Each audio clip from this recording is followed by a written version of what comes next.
Welcome to episode 334 of the Overlook Hour. I'm your host, Clark Little. Along with me, as always, is the man back across the table from me, wearing his scary hat. It's Russell John the Fisher Man. You made it sound like I went somewhere. I went somewhere, you did? You're back. I'm back, but you're back to me. Okay. Coming back to me. Feels good to be back. Krampus 2. How we doing? I'm okay. How's everything? How's the house? By the way, what happened to our thermostat outside? Because it's not there on the wall anymore. Oh, Oksana. Here, let me turn on your mic. Oksana Valeria Novosachi joining us. It was not a thermostat. It was a CO. Whatever. It told whatever. the temperatures of the house. It kicked the bucket. How so? It started beeping 5 times, which why would you ever know that that means that it's at the end of its life cycle? And All it right. was doing that every minute. So, yeah, there's a CO2 detector. It's supposed to regulate the air. Remember how the curb was bubbling up outside with gas from the floor? I guess that's supposed to detect if it gets in the house, which it didn't do when we were evacuated. Correct. But it did tell the temperature inside the home. It does alert you when the battery is low by beeping very loudly 5 times in a row. Well, that doesn't mean it kicked the bucket. It just means we changed out the batteries. Nope. That's only 3 beeps. Oh, I'm sorry. Wait, what? Yeah, no. This is the first time I've heard this thing make any noise. Apparently, 3 beeps means it's either an error or your air is contaminated. 4 means the other thing. 5 means it's dead. Get a new one. Oh, Not okay. that the batteries are dead. So it was telling us that it was suicidal. Also, if you were here, you would have been fucking angry because it was loud. And we were in the room like, what is that? So my smoke detectors have beeped before without any smoke coming through. So I don't know. There was smoke coming through when you're smoking. Incorrect. Not the second time. Thank you very much. You probably carried it in with you from out front. There was no smoke. I don't know what is your argument? I'm just saying, I think I heard it. That was a couple months ago. Oh no, that thing was fucking loud. No, no, I'm with you. It was also incredibly loud. Yeah. Yeah. And it would beep 5 times in a row. So by the time you got up to look for it, it was done. You're like, what the fuck? You go back in your room and it goes at it again. It was really weird. Where is it though? It's in our room. Did you smash it and hide it under the bed? No, so there's a little thing you're supposed to, like, a little metal piece that you put into another piece or something. I don't know. To disable it, basically. I did that, but it was still beeping, so I'd have to just silence it, and then 12 hours later, it would start beeping again every minute. So what'd you do? It eventually just died. I don't know. It was crying for help, and now it's dead. To join us in this conversation about appliances beeping nonstop is Randy Michaelstadt from Atlanta, Georgia. Randy, help us. That's me. What's up? Yeah, my old house in San Francisco that I was staying at, we also did not have a CO2 detector in that house, and my parents were not happy about it when I first moved in. But we also potentially didn't even lock the door a lot of times too, so we were just living on the wild side out there. Wait, how did your parents know there wasn't a CO2 detector? Because they helped me move in, and I don't know, they look at things. I hate that. It was a small place, so they didn't want you to die like Brittany Murphy.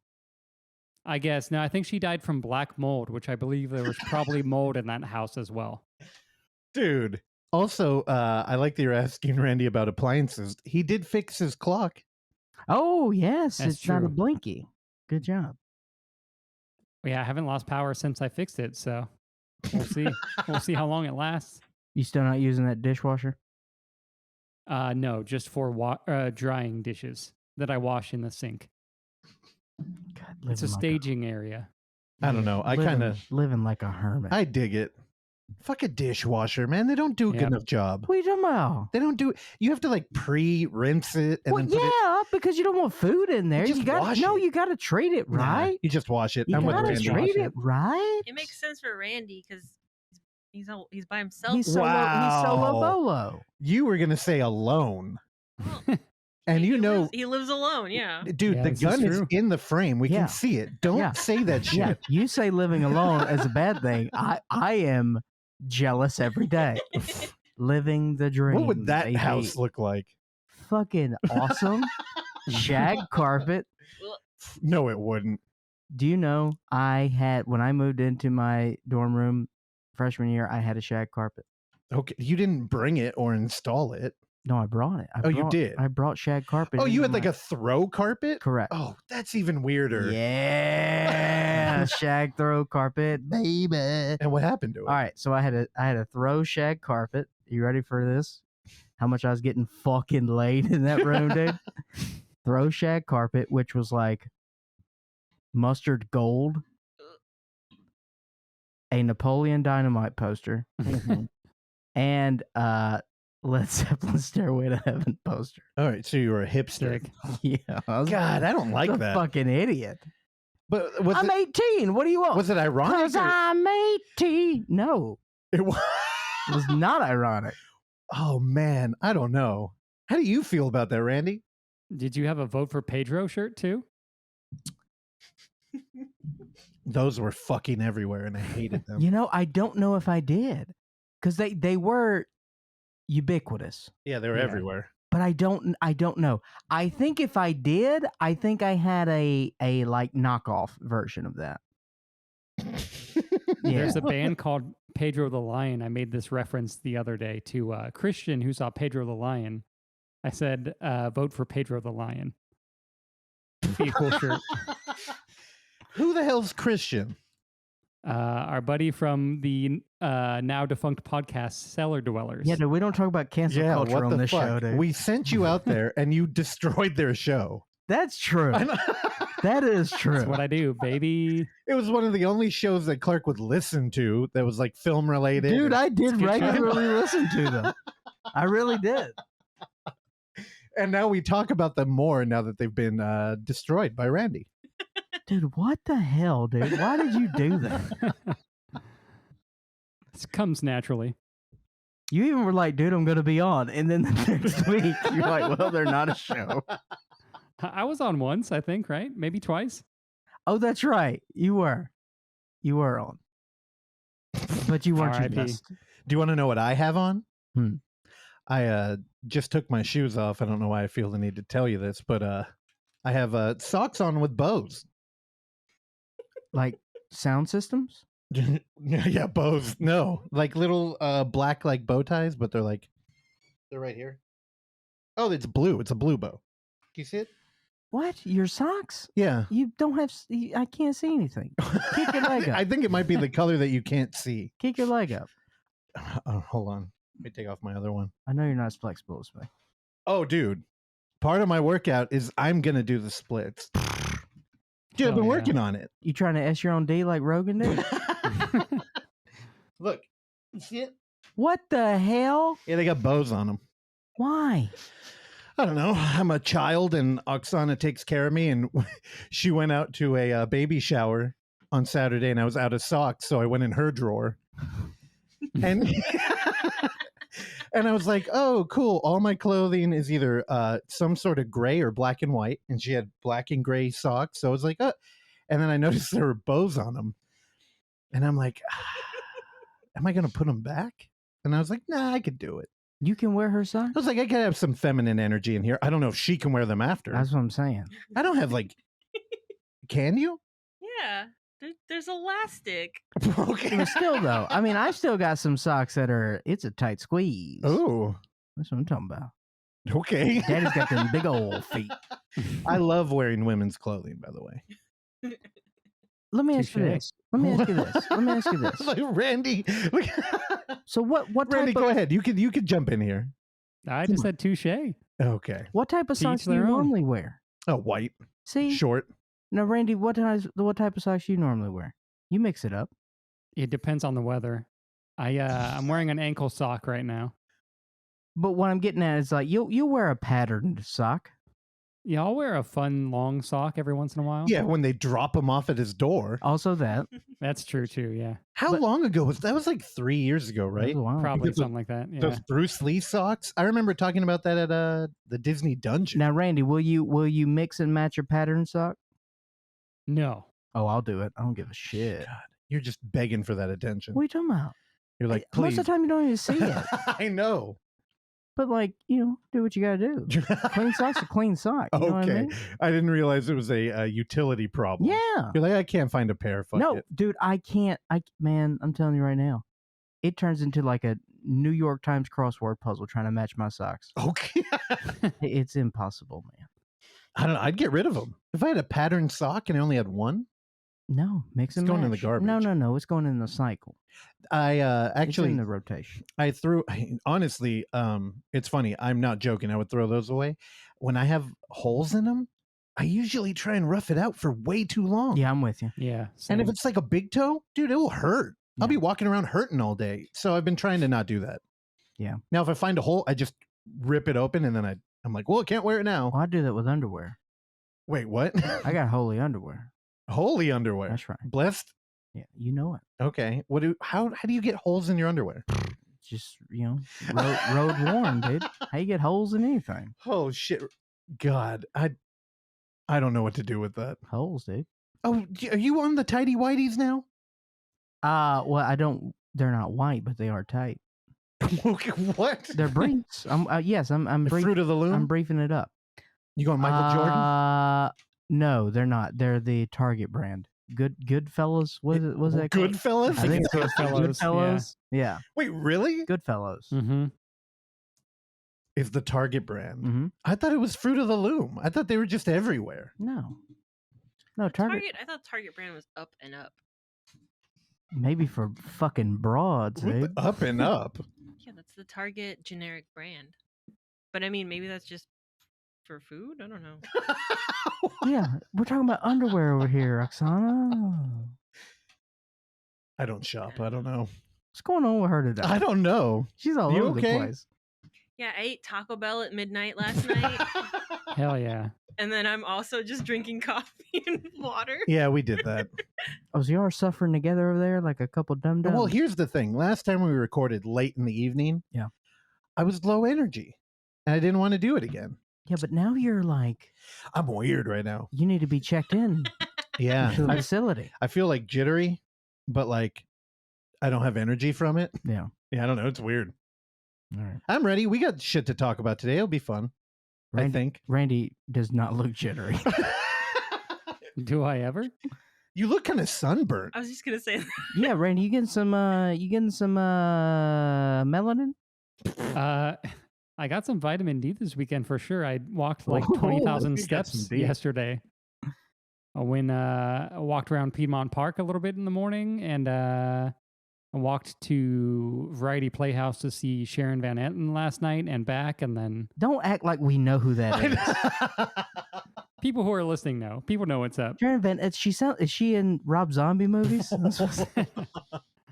No, she was in a episode of Twin Peaks: The Return, though. Oh, as She's in one of the musical bands guest? that plays. Yeah. Yeah, I've been outside a lot this weekend, surprisingly. I saw a meme Good for you. about Rob Zombie, Yeah. and somebody was like, "I figured it out. He's just Hot Topic Macho Man." Mm. And they had a side by side, and I'm like, "Yeah, that checks out." Yeah, but Macho Man's cool. I don't know. You don't think Macho Man's cool? I mean, are you saying Rob Zombie's not cool, dude? Correct. Yes. That's correct.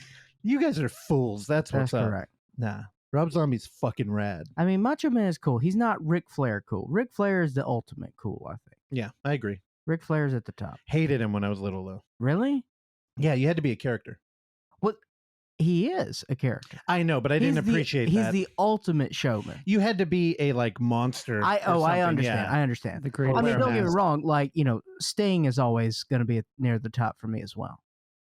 Yeah, but Ric Flair's got a little bit of that Andrew Dice Clay, Well, yeah, no, Ric where Ric like Flair's is the he is showman. he is just Ric Flair. And now. also, his intro music may be the best piece of music ever written. Also, Sprach Zarathustra. What? That's it. Bum, bum, bum, bum, bum. Why do you know bum, people who bum, make bum, that bum, music? bum. Like the composer. Also, that's the name of the piece. Also, oh, Sprach okay. Why do you know the Zarathustra. name of that? Because I'm fucking awesome. All right. Everybody knows that. It's one of the most famous pieces I've of music never heard of all that before. time. Randy might know because he's a weirdo like you. I've heard of it. Yeah. Thus Yeah. spoke Zarathustra. Yeah. Oh my god. And You're lame as hell. 2001. Yeah, it's in 2001. It so. opens up 2001. You probably don't even have bows on your socks right now. Definitely not. I got bows on my ears, baby. That's not true. Oh god. I got naked toes down there right now, babe. All right. Well, we got a lot of films to talk about, right? I hope. Do we? I don't know.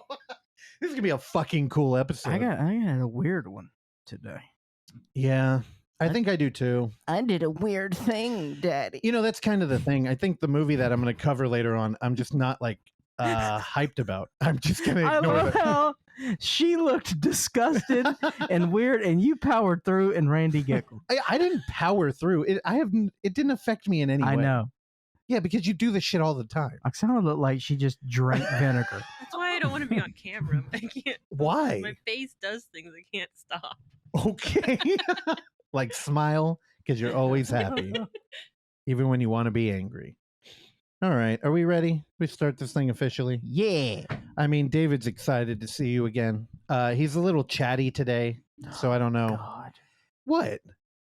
I Why, don't know. oh God? He's Randy sent me a video of him yesterday. I don't know what's going on with Why? him, What was man. he doing yesterday? His Friday video was great. You got to watch it. He's going wild. He has videos? Yeah. God. Randy, what the fuck, dude? Can you... Why are you all hanging out with David Lynch? How is this show becoming an RPG? An RPG? Yeah. A role-playing It's game? becoming a David Lynch RPG. And I don't like Dude, it would do way better if it did. If we were just a David Lynch RPG. it. We're becoming that. What do you... I think you meant ARG?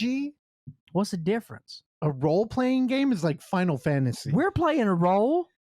Know your role, that's candy that's ass. an argument. Also, yeah. Oh my God.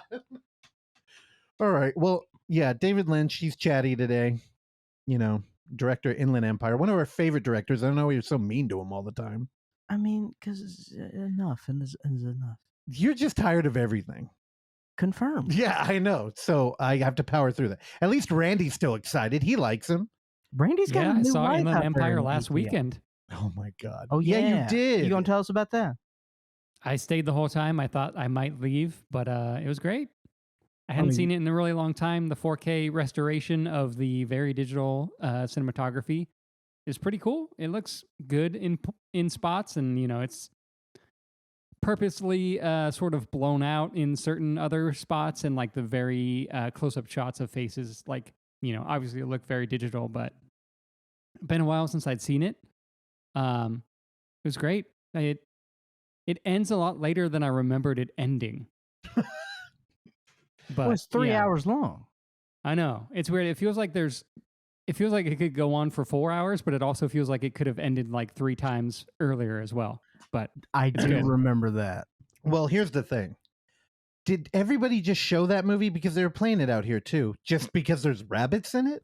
no, it's because Janus Films is doing or did a 4K restoration of it. So I'm assuming it's probably going to come out on Criterion because it's a Janus release. But I mean, everybody showed it on did Easter. Did you because again, I think that was, Yeah. consequential.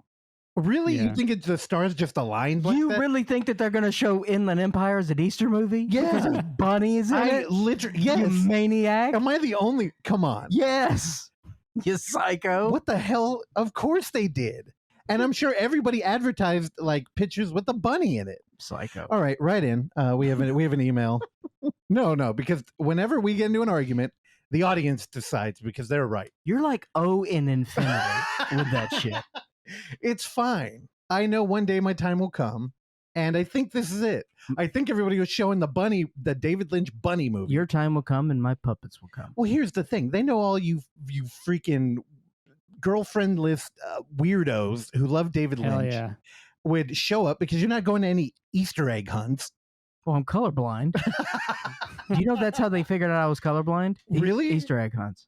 What? Yeah, because I couldn't find it. Wait, so they went like, oh, he's either really dumb or colorblind. Yeah. They were like, Really? well, let's go with colorblind. All right. That's depressing. Anyway, I do think... Happy late Easter. What is I know Randy says it at the end every time. It's overlookhour@gmail.com. Yep. See, I know it now. 2 for 2. 2 for 2. All right. We'll check back in next week. All right. I also had bingo cards printed out for David Lynch for his intro, but they're not here yet. Do you want to take any guesses for this week? What do we call that? Lingo? Oh, that's actually not bad. Lingo! Because Lynch, it always gets a little tricky. Lyncho! Yeah. No good. Bingo was his Lyncho, or I don't know. There's something there, but I don't know. You got any predictions? Weekend work train. Okay, of course. Yeah. Plenty of coffee. Okay, coffee. What's he working on? Any material or anything? Peace. Okay, and political. Peace is gonna be said. Okay. He's on the peace train. He's Cat Stevens over Hey, there. the peace train's not a bad train to be on. All right. True. Well, again, you were warned. He's a little chatty today. I couldn't get him out of the fucking hallway. He barely got off the When's plane. he gonna talk about music again? When we record on a weekday. Is that what it is? Yeah, and he doesn't even talk about it. He's just like, I'm thinking of the monkeys. And then that's it. Oh, that's a sad thing. All right, let's bring him in. Good morning. It's April 24, 2022, and it's a Sunday. Today, day 2 of weekend projects. All right. And on the Fun Work Train announcement board, Oh, what? it's saying Ooh. the dining car is very crowded Oh, and be prepared to wait a while to get your good food, treats, oh. and drinks, including fresh hot coffee. Oh. Nice. And if you need to take a break from your fun work, or you'd like to take a break, the observation car is always open, and you can enjoy the scenery as we roll along. Okay. Today, I'm going to be working on, as I was last week, I believe, as well, electric wire, Ooh. clear pine wood, Still don't know what that is. and epoxy. Okay. It's a rapper. I know. Everyone, Oh, okay. have a great day. Good morning. Oh. What the hell was that? He's him losing it. Could someone look up what clear pine wood is? Dude, why did I think epoxy like wrapper like right away too? Well, E40. Is that why? That's really lame. I think you're right. Epoxy. Told you, dude, the car's getting full on the weekend work train. We've been promoting it and people are showing up. Also, I guess he don't give a shit about peace anymore. That's true. Well, they got hot coffee. And I don't know why he felt the need to explain what the observation car was all about. Yeah, it's like we Yeah, get it, you do this every week, dude. Yeah. All right. Well, it is funny that he was talking about trains because that's going to come up later in one of the segments we do. You know, should I make a stinger for the email thing? I don't know. I kind of just like making them. Well, we kind of been going with it for a while, so yeah. All right. Well, what did I do last time? Oh, I know. Breaking news. Yeah. There you go. Yeah. We got an email. It's breaking. for emails. What the hell was that? That's my new announcer voice. I feel like, no, that's something already. Mr. Ed. Oh, yeah. Timely reference. Anyway, this actually was the first email we ever got in Female Bag. We just kind of, I don't know, it got lost in I think we teased it one time, right? Like episodes ago. Anyway, Chris Zombie King wrote in. Zombie. He said, hi, figured I'd drop you guys a mail to see if this address actually works. I was listening to episode 315 earlier today and decided to do my homework for once and check out the Thomas Burke TBR report recommendation, Noctum. Now, this is me. If you don't remember Noctum, that's fine. This is a old email. I don't remember Noctum. Yeah, it's fine. He wrote, despite watching it alone in the dark and with the sound up, I'm sad to report it wasn't for me. It was all the things I kind of hate about low budget movies. Slow creeping camera explores locations, but not finding anything. Lots of screaming and yelling in the final acts rather than having a craftier dialogue, and little to no payoff. Sorry, I just bought Science Team, which has also been on my Amazon watch list forever. Fingers crossed that it's going to be up to my liking. Now, Zombie King, I think you're going to like Science Team. I think he'll like Science Team. Also, this was probably months ago that he wrote this email. So, hey, write again. Let us know if you liked it. But he's not done. He said, hey, have you guys checked out Archive 81 yet? As a hybrid found footage series, I'm sure everyone will have been already pointing you towards it. It really does some lovely things with the idea of archival media and the nature of recording footage, both to tell a story of the past and to link to current times. But like so many things these days would deal with retro analog products, it suffers from a bit of nostalgia buka, as well as throwing out niche references that film genre as a bit of fan service. You know, again, I recommend people go check out that podcast. The podcast was great. And I did watch episode 1 of that with you. Yeah. And we talked about it, but I never went back. Did you? No. I heard it got canceled too. Why did I watched like 4 or 5 of them, but You I never did? finished it. Did it assault another Netflix show? Yeah, they outed it. He was jacking off in front of the doorway, and the other shows couldn't get out. Randy, what did you think of the other ones? They were cool. I dug it for the most part, but yeah, I don't know. It started to lose my interest 4 or 5 episodes in.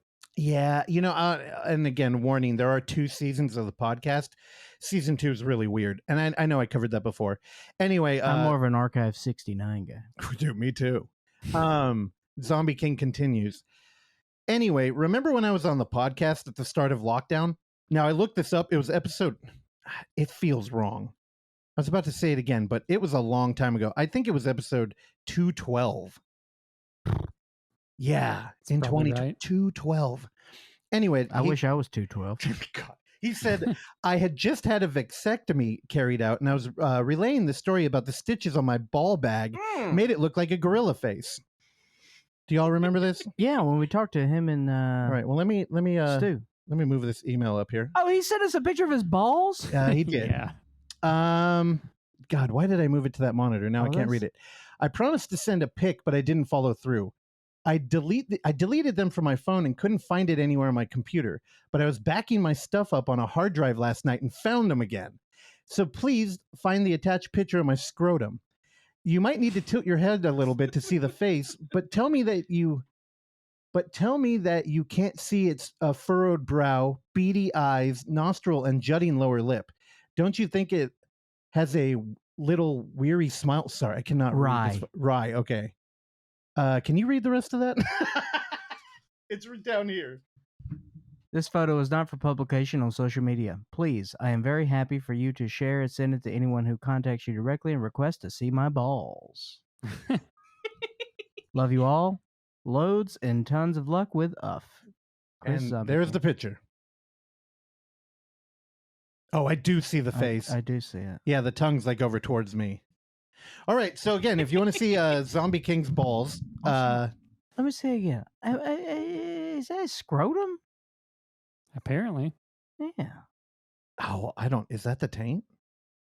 I guess so.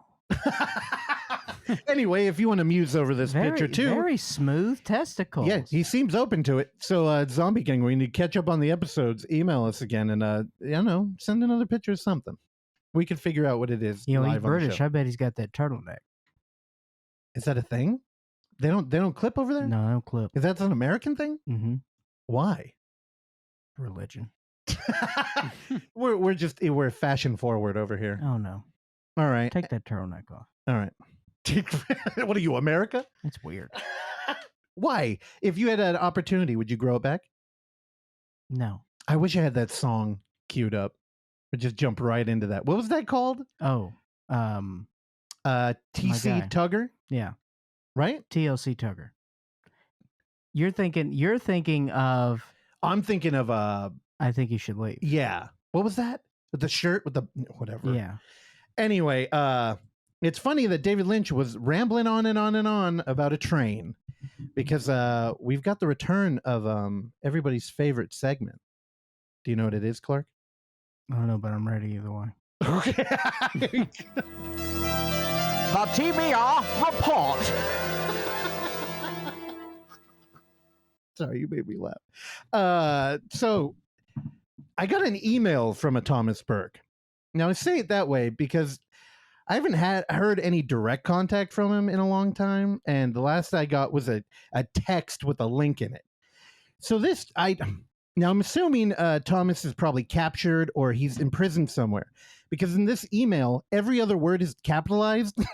Oh my Like God. he's in distress or something. I don't know what's going on, but I'm gonna try my best to read this. Also, Well, there's a lot of numbers. If you were Robert Pattinson, you'd figure it out real quick. Oh, yeah, okay. He put, y'all, you've got to see Shed 17. That's a link, that word. Now, everything else is got a black background, and I have to highlight it to read it. It says, discover the true and dark past behind Thomas the Tank Engine as told by those around him. This can be found on YouTube. It's mostly told in the form of mockumentary, but honestly, what makes it worthwhile is just seeing how far they take it. It's like South Park, but for found footage. Link to Shed 17. This is all spelled out incorrectly. He posted again. Beware underlined -TBR spelled out phonetically. Thomas, I hope you're doing okay, and you haven't been abducted by aliens who are now emailing me weird shit. Anyway, the link was alive, unlike Thomas. And do either of you have any relationship with Thomas the Tank Engine? Just tangentially. Yeah, Randy? same. I vaguely remember Thomas the Tank Engine. Now, again, I'm the oldest one on this podcast. I was never into it. I actively hated it even as a young child. Yeah. And I think so Thomas the Tank is that show. I'm not even sure what the actual name of it. He was around when we were kids. So that show was based on a book called the Railway Series, which came out in it was first published in 1945. Then the show came out in 1984. Oh. Yeah, and I believe it's been remade. Like I looked up the American one. The American one had a bunch of different narrators, including fucking George Carlin and Alec Baldwin. Really? So I'm thinking I maybe never saw the American one. But yeah, Thomas the Tank Engine, it was like a stop motion kind of like train show. It came on in between other cartoons that I like to watch. Yeah. And I would actively just like do something else if the show came on. The pacing was very slow. I hated the way Thomas looked. It was like Sesame Street for like English people, which I think it kind of literally was. Yeah. But yeah, so Tom sent me a link to Thomas the Tank Engine, Shed 17. Written and directed by somebody who is on YouTube under the name Paul's Vids. And it's almost like an true Hollywood story about the true tale of Thomas the Tank Engine. Oh boy. I thought about how I would set this up, and I think the best way to do is just to play the intro bit. So here you go. They were the stories that have charmed an entire generation. From the books to the television series, people around the world have grown up with the railway stories, and all their cheerful characters. But the truth behind Thomas and his friends was no children's fantasy. The truth would be horrifying.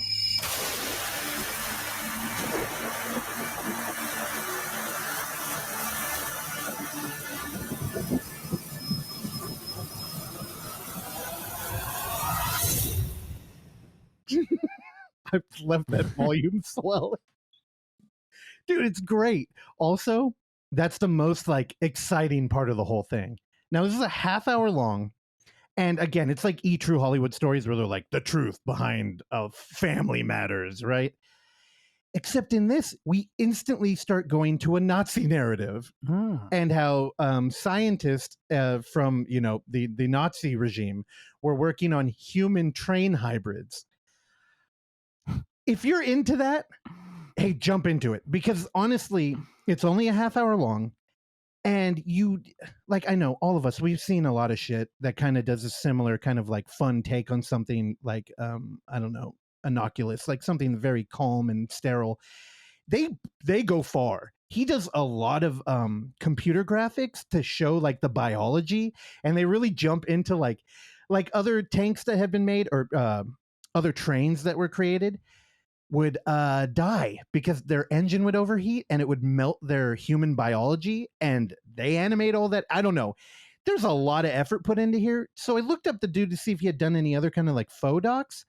Looks like he just started live streaming tank videos. Why do I keep calling it tank? Train videos. Why is it called a tank engine? Because it's a tank engine. Like from a tank? Like a war tank? Type of train. Okay. Do you know about trains too? I mean, you don't? No. I'm not a serial know much. killer. I don't either. I'm just trying to talk confidently. I keep calling them tanks now. And yeah, anyway. Yeah, this thing is a trip. It does feel like it's an hour long, even though it's a half-hour thing. Yeah. But I think that's just the nature of Thomas. Well, we find ourselves in that territory very often. Yeah, but this is good. And it's funny. Like, even if you are a fan of the show, jump in for like the first 5 minutes. Because there's a lot of in-jokes here that just I didn't get that I think would kill if you were a fan. And this is on YouTube? Yeah, it's on YouTube. Well, Randy's slowly becoming more of a YouTube guy, so maybe. Yeah, I think I'm good on this though. I'm more of a Lumiere's Bros train pulling into the station when it comes to trains. Of course you are. Of course. And scares me every time. And the rocket in the moon's face or whatever the fuck. Oh, yeah. Miliez? Yeah, that's great. Yep. Also appears in a Rob Zombie movie. It was Sherry Moon in her room. I know what you're talking about now. Yeah, in Lords of Salem. Oh, I didn't see that one. Oh, really? There's if I wrote the synopsis for you and like told you it was the real thing, that movie would work. Friend of the show, David Robson, described that as Rob Zombie's Ken Russell film. Oh, okay. Yeah, again, I unfortunately have talked about this a few times on here. If you come into that movie and you have the idea, like put it in your head that Sherry Moon is recovering, she's just relapsed on heroin, that movie works incredibly well. Well, she always looks that way. She looks that way, but that movie, just the visual story it's telling, doesn't work with the one they were. Did I see that right? His Monsters is going to be PG? I have no idea. I haven't been following it. Every now and then I'll send a DM to our former third chair, Justin Coote, who loves the Munsters and hates Rob Zombie. And that's the only interaction I've had with that movie. Just to bother him. The Munsters were cool though. Yeah. I watched the Munsters on Nick at Night when I was a kid. I'm Munsters over Addams Family all day. Oh, it's not even close. Yeah. Munsters was way more fun. Yeah. Similar idea where it's like, we're a weird family in a regular, boring world. Herman Munster was funny. Yeah. And they were all actually monsters. The Addams family are like, you're just like rich Romanians or something. Yeah. Yeah, fuck them. Deport them. Get them the fuck out of here. Word. Oksana, now you're going to make an oath to promise. Plus, Munsters had a way better theme song. They did. They had a cooler house, too.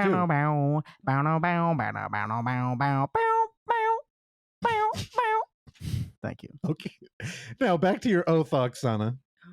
Can you please promise on your life that you will tweet out a link to Shed 17? Yes. Okay. I believe you. She looked right into my eyes. There was a British band called Shed 7. That's why I got confused with Shed 17. Okay. I think they were like a British pop band. Oh, wait. I haven't done this in so long, I forgot how to end it. That was the TBR report. This concludes the TBR report. This concludes the TBR report. Tommy. R.I.P. How's he doing? Still cutting 90 dead? I don't know. His emails are weird. Well, he's a busy man. This is true. He just had a mental breakdown. He's fine. All right. You got anything else? I could make something up. Nope. I didn't need to walk into that jackpot. I will say though, I enjoy the Western Noir series you had going. Yeah, it's not done. Okay, because Tom had vanished in Barbados. I was like, well, I got to do something, so I made it up. But he's been back. So all I'm saying is, don't kill it. Yeah, I don't know. Maybe I'll just do 4 segments every show. That's good. Nope.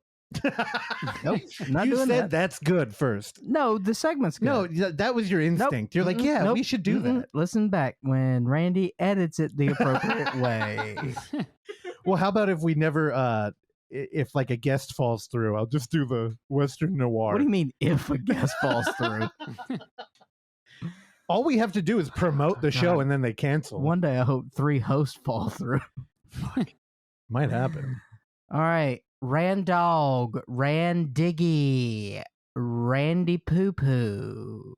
I didn't really have a strong. I hadn't heard that one before. I know. I had to mix things up. All right, Randy, you now I saw a recent tweet of yours that I believe came out this afternoon.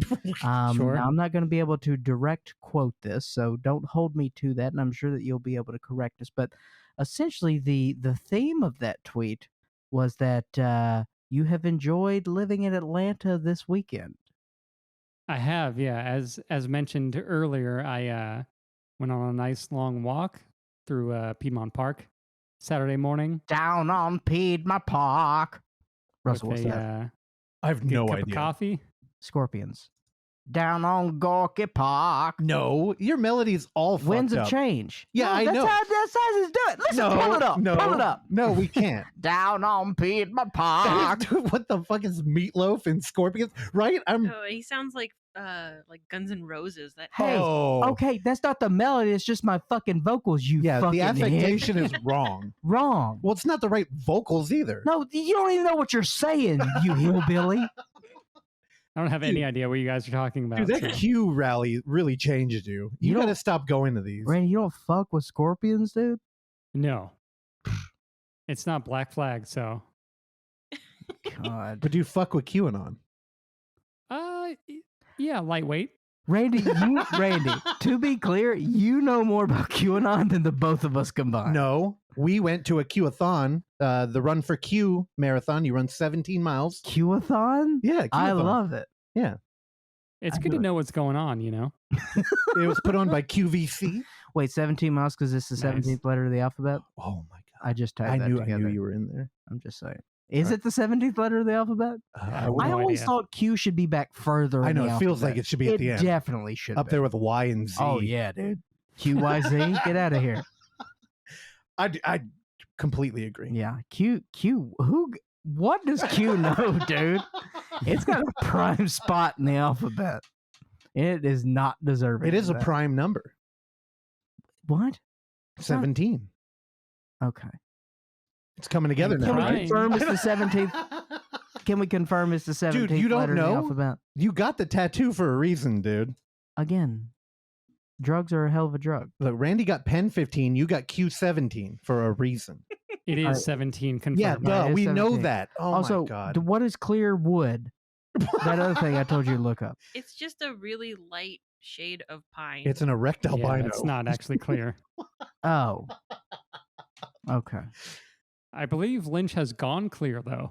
Oh my god. My man.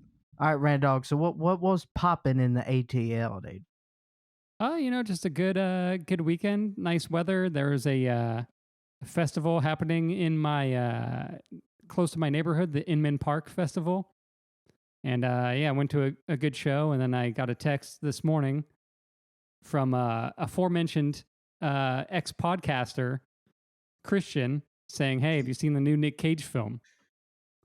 I said, "No, I haven't yet, but I've been reading the book by Keith Phipps called Age of Cage, all about Nic Cage, and I've been planning on seeing it, but I haven't seen it yet." So we went to AMC pretty close to me and saw The Unbearable Weight of Massive Talent, starring Nic Cage as Nic Cage, a fictionalized Nic Cage, but obviously taps into sort of his real life and sort of the struggles he's had throughout his career and sort of like the ups and downs. Does it talk about him buying a dinosaur skeleton? It doesn't. No. I wonder if the book does, though. I'm only like 50 pages in. Or his tax evasion? It pretty much early on in the movie, you kind of find out that he's on hard times. He's going to break up with his wife or get a divorce, and he's kind of looking for for money. So he takes a job to essentially go to Mallorca in Spain. He takes $1 million offer to attend the birthday of this super rich, like billionaire named Javi, played by Pedro Pascal. I like that guy. He's great. He's really good in this. Dude. Yeah. So yeah, Nic Cage needs money. So he goes to this guy's resort, whatever, in Spain, and he's a huge Nic Cage fan. Obviously, he's paying him $1 million to be there for his birthday, and he's kind of creepy, but also like charming, but also like seems like he might be dangerous at the same time too, because there is essentially another plot in the movie where Ike Barinholtz and Tiffany Haddish show up, and they are involved in the CIA, and they get a hold of Nic Cage as he comes to Mallorca, and they're like, hey, this dude is super dangerous. He's like involved with all this sketchy shit. We need you to essentially spy on him. So yeah, that becomes a plot thing, and it's a lot of fun. It's a really just goofy. It doesn't take itself super seriously. Nic Cage is definitely like in on the joke of like some of his movies that haven't been great, but he's also really good in this movie. It really becomes like a buddy comedy between Pedro Pascal and Nic Cage, and it's very fun. It's shot like mostly in Spain, so a lot of like beautiful locations. It does become pretty meta, and it becomes like a action movie in like the third act. But it's good. It's really fun and satisfying, and I had a good time with it. 3 stars. 3.5. Oh, fuck. Yeah. I would go see it again. It's fun. Fun is a mean adjective. Not really. Not All for a right. movie. The late, great Mike Keegan, who used to be the program director here at the Alamo, would always tell this story about how he used to be in a band, and they played at this basement show. And when people would come in after it was done, he's like, you did bad. When they're like, hey, it looked like you were having fun up there. Okay, that's different. Yeah. That's a context. It's close. Thing. No, having fun that's fun. All right. Oh, you're having fun. Randy, was it thrilling? No, that's exciting. Different. No. This is a framing thing on your end. I feel like if we're going into the band thing and playing like shows, the 3 is like someone saying, "Hey, good set," and a 3.5 is like, "Oh yeah, that was a lot of fun." Yeah, I think Clark has a point, but I think my real complaint is with the adjective. I think fun is lazy, Randy, and you're the brains behind the show. You're our engineer. No, you look at the trailer. That's all you could hope out of this thing. This looks like a good time. That's all you could hope out. I mean, you're the one that rates things 5 stars based off of just enjoyment, pretty much. Pure emotion. Yeah. Fun is an emotion. Fun is not an emotion. Yeah.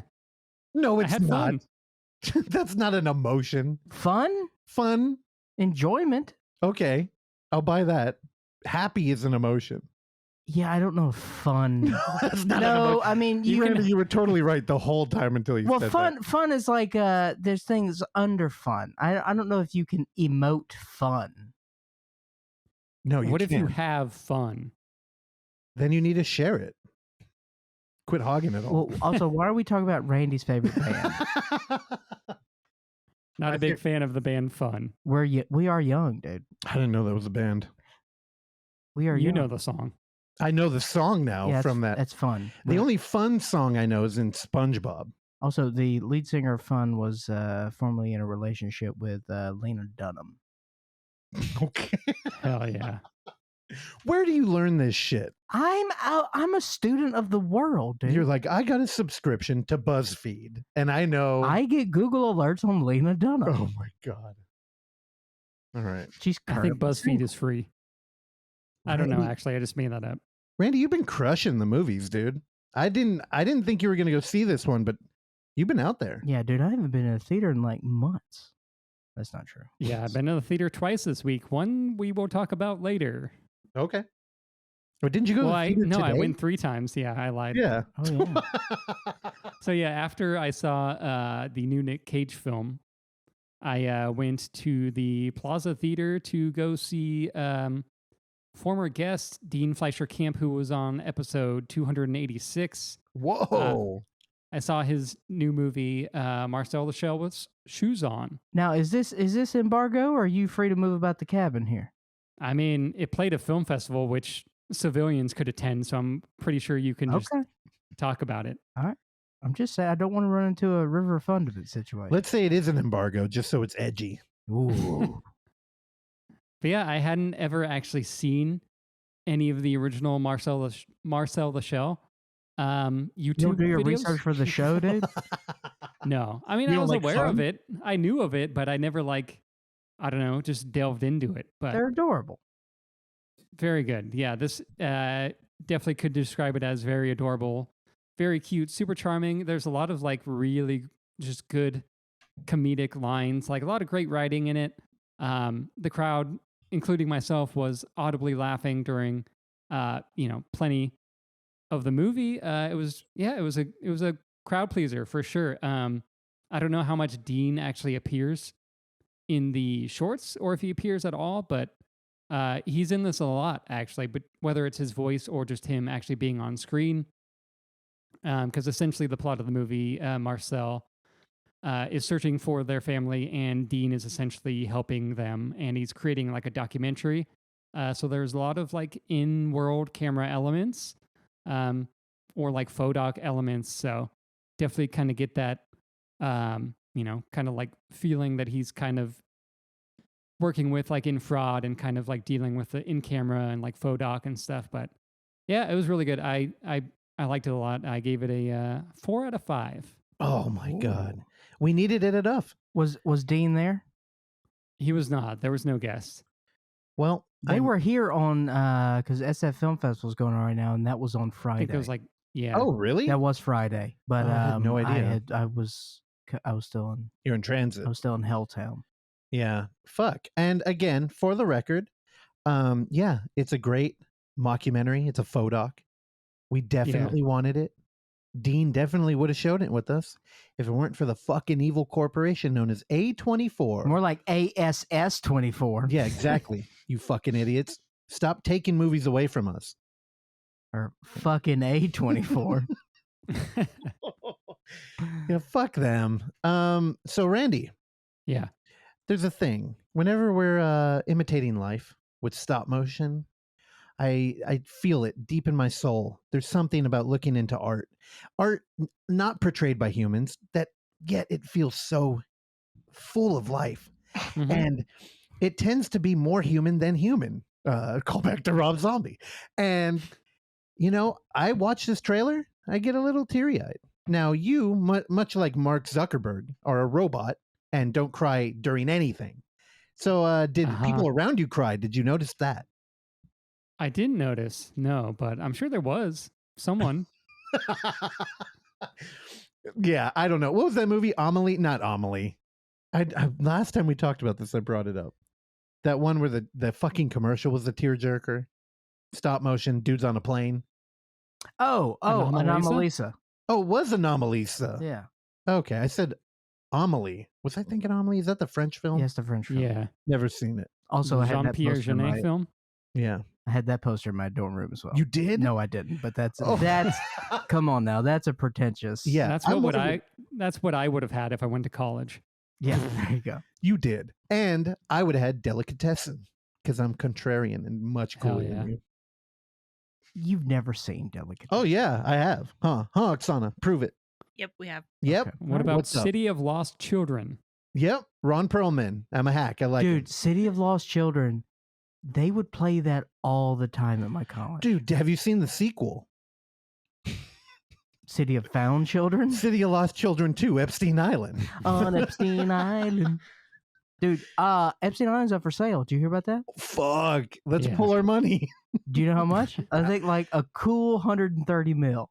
What? Really? You can get Epstein's Island. Oh, man, they got to drop that price. I heard there was a pedophile living Look there it up. before. Let's take a look at it. No, I'm not See, I want pulling to see it the Zillow for Epstein's Island. up.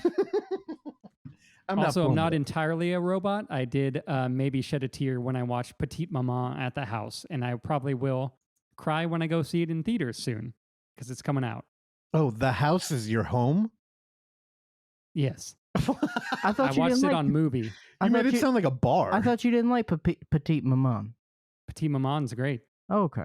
I thought you were meh on it. No, I thought you were petite meh. No, it's very good. Okay. No, he loves like foreign little kid movies like Zazie and shit. Hell Red yeah, Balloon. Zazie Dan's La Metro. Yeah, see? Look, this fucking weirdo. I don't know why. Dude, they I have definitely those. want to see Petite Maman. I definitely don't give a fuck. Well, you don't have no heart. Hey, did you guys hear that Petrikis has like his collection on the Criterion channel right now? No. No? Yeah. Shout out to our former really? guest. Dude, that's Yeah. tight. Yeah, I think like Buzzard and like Alchemist Cookbook. Ape? Yeah, can Alchemist Cookbook is the only one of his I have not seen. Me either. Because our boy isn't in it. I heard he makes like, Oh, is he in it? I don't know. Okay. Yeah. I think something in that movie ties it into all the other films, kind of saying that they're like Oh, okay. Yeah, like in they're the, same in the universe. Petrikis verse. Yeah. Yeah. Can you confirm I that? could not spell his name. What I do is I usually I I think searched it's buzzard. yeah, that's what I I, think would it's do. POTRYKUS. Yep. Potty potty. POTTY. Also, Epstein Island was on sale for 125 million. I was 5 mil off. Yeah. Can you do some research I before know, I'm coming so on? sorry. So what's up? Am I making that shit up? Is he on Criterion? Yeah, it doesn't look like it.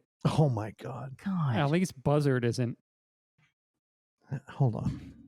I like Buzzard a lot. I'm doing my research. Randy, top 3 Petrikis films, go. Man, I haven't seen a lot of them in a long time. But I don't know. Buzzard, Oh. Ape, Relaxer. I'm an idiot. That's pretty Starting in May, they're all going to be there. Oh, cool. Oh, okay. So it's like a week away? Yeah.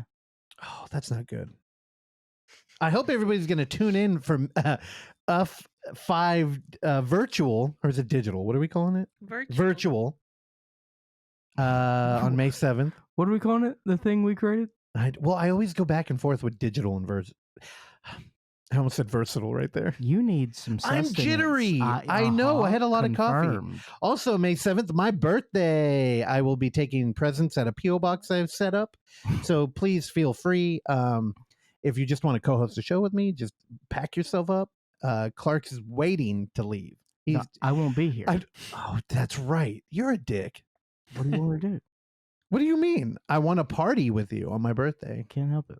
I'm going to be turning 64, and I need to have a shot for every year. Oh, it's your Nintendo birthday. It's my Nintendo.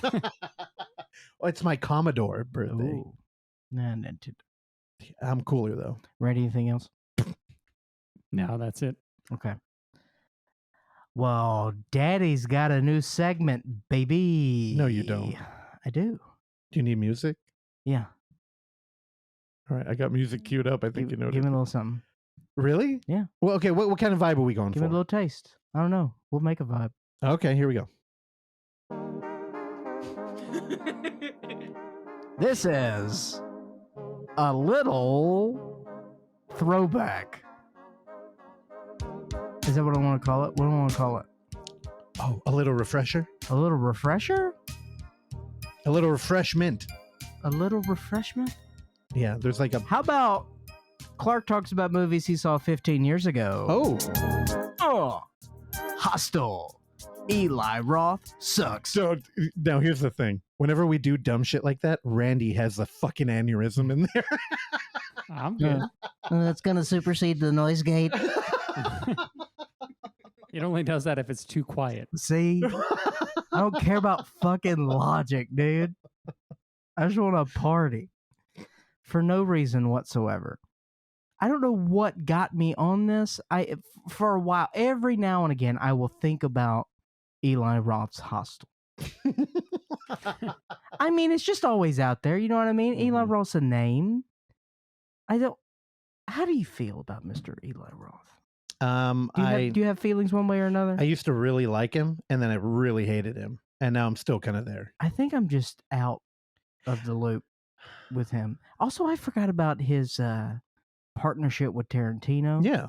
Oh Yeah. yeah. He's like his squire. He's like Yeah. really like he doesn't make movies as good, and he kind of does the same. Like, oh, I'm going to play in this subgenre nobody cares about. Yeah, because Tarantino produced Hostel. What about when I think of him now, I think of Green Inferno. And I'm like, I like that he made a cannibal movie, but I don't like his cannibal Here's movie. the thing. I have seen Green Inferno more recently than I have seen Hostel until I saw Hostel last week. Yeah. Dude, they're almost the same goddamn movie. Yeah, I could see that. They're almost the same movie. Let's get into it. So Hostel came out in 2005. I was a senior in high school. You were a senior. A senior in high school. When is the release date here? Do we have a release date? I don't know if it was. I think it was summer. There was no reason. Oh, January 6th of 2006. Oh, I was a freshman in college. Okay. You really had no, this was Edgar Allan apropos of nothing watching Hostel. You know what? It popped up on. I think it was on Netflix. Oh, and I was weird. like, all right, fine, Hostel, done. That's how I feel anytime I pick a movie on Netflix. I know. It's all right, whatever. Leave me alone. Because I was like, dude, it's been a long time. And I'll rewatch Saw, no problem. I've rewatched Saw several times since I like Saw. But Hostel, let's talk about it. Okay. Here's the thing. You got Jay Hernandez. We all know Jay Hernandez, okay? And then we've got Derek Richardson. Now, you may not know who Derek Richardson is, but a 19-year-old Clark knew exactly who Derek Richardson was, because Derek Richardson was in a little movie that came out a few years before called Dumb and Dumberer. Oh, no. When Harry Met Lloyd, Mm-hmm. where he plays Harry. Needless to say, one of the worst films of all time. I didn't know where you were going with that. But this guy will always be that guy. Also, I haven't seen him in a movie, I don't think, since Hostel. So it's been quite some time since I've seen him around. But what do you remember about this movie? Do you remember liking this? Do you remember this being a monumental film? Because this came out, I think Saw kind of kicked off the whole torture porn thing. Yeah. And then Hostel. Then we had more Saw, and then we had more Hostel, and then we had more stuff. Mm-hmm. But, it's definitely a part of that whole gore resurgence of the mid-2000s. Yeah. But did this hold a special place for you? The Splat Pack, I believe it was Splat called. Pack. Yeah. There we go. I was searching for something. I saw it in the theater, and my mental space at the time was that this isn't going to be brutal. And then I watched it, and I was like, that wasn't brutal. And I was lame. Watching it now, incredibly lame. Yeah. I had a feeling. It does not hold up in that regard. Also, mainly because, ladies and gentlemen, it takes 45 minutes before anything happens. Yeah. Of note. I remember because we're just partying in Amsterdam. Yeah. And that is actually like a subgenre I like, where it's kind of like American on a trip, and then they get defeated by like foreign scary people. Like, it's such a, I don't know, self-indulgent type of horror movie. But there's another film, Tourista, I was really into. Yeah, I like that. Touristas. And I remember this movie being like party time in Amsterdam. And then a Japanese girl throws herself in front of a train. Yeah. And I remember thinking, oh, cool. They're acknowledging another kind of like horror. Because I think I had watched, oh my God, Suicide Girl? No, that's a porn thing, well, right? that, and then also our boy Takashi Miike makes a cameo appearance. What the hell am I thinking of? Suicide Girls. Club? What happened to them? I don't know. They might be around still. They still do a thing? I could search. I remember I had a friend who was dating a girl who tried to get in. Like, she sent them pictures, and they were like, they had responded with a bunch of legal paperwork that was saying, hey, you can do it, but we're going to own everything you just sent us. Like, it's no longer yours. And she was like, no. Sick. They still have a Suicide website. Club. Okay, yeah. Randy, try and get in Club. there. Yeah. Suicide Club came out. Yeah. And I was like, oh, cool. They're kind of acknowledging Japanese horror, which I hadn't seen in films before. Well, people said that Hunger Games ripped off Suicide Club. Really? Mm-hmm. Weird. I don't know. No, you're thinking of a Battle Royale. Correct. I've just been told I'm thinking of Battle Royale. That's what I'm thinking of. Yeah. What's your excuse? What, are you jittery right now? No, I'm just dumb. Okay. I would say you look very intelligent. Thank you so much. Yeah, man, this thing stinks. It had a cool idea. I like the ending a lot. I don't like the actors. Okay.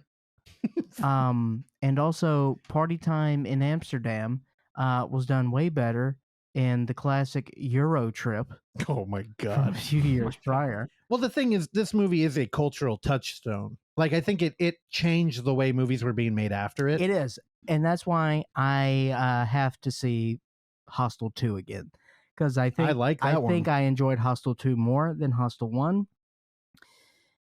Hostel 1, man, it doesn't.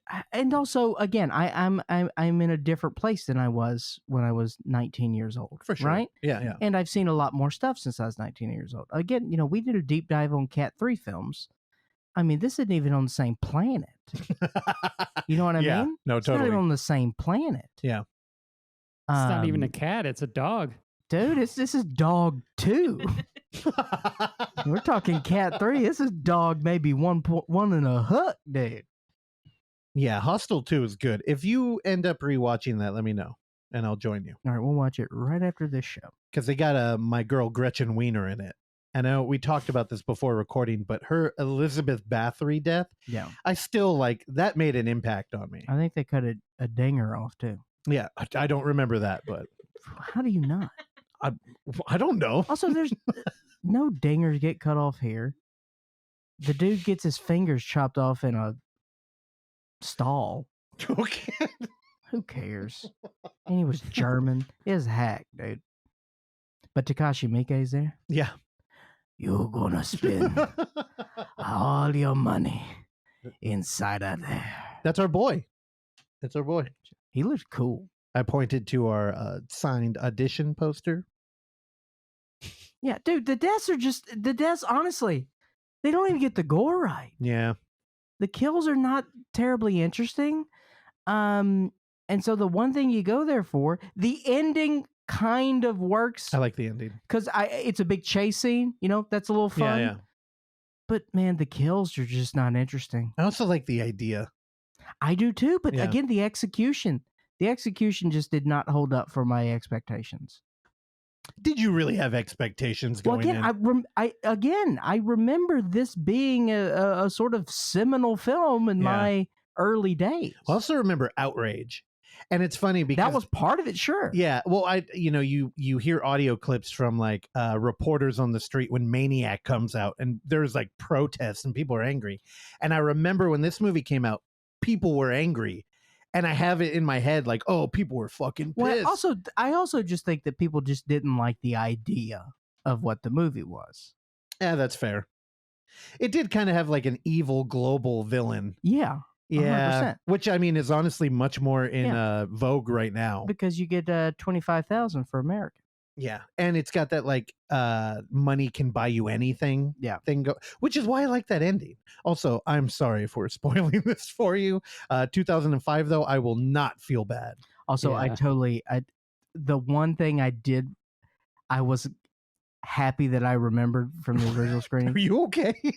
Towards the end of the movie where Jay Hernandez, he kind of escapes and he's in the locker room and you got that hyped up dude in the locker room. Yeah. He's like, how'd you kill him? How you going to do it? Yeah. How'd you do it? I like that guy. Who's that guy? I don't know, but he had very intense eyebrows. You keep naming people Jay Hernandez shows up in part 2. Because I think he's at the beginning, right? Oh, you're right. Yeah. Yeah. All right, God, all right, we need to watch part 2. All right, next week. We don't need to. Next week, Clark, revisit it. All right, if you can watch the whole movie. I've also seen part 3, and I remember having fun with part 3. I remember the cover of part 3 because I almost bought it all the time. Kip Pardue is in part 3. Also, they came out with a double on DVD where it's like Hostel 2 and 3, and I fucking hate those releases. I'd much rather just have one, like, one DVD for Hostel 3. And I think we own the double. I think so. I feel like a fucking hack. Kip Pardue, if you remember, was in.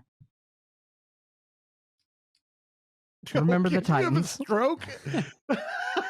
He was Sunshine in Remember the Titans. He was also in the Sylvester Stallone starring and directed film about IndyCar racing called Driven. And it is oh my God. one of the worst movies of all time.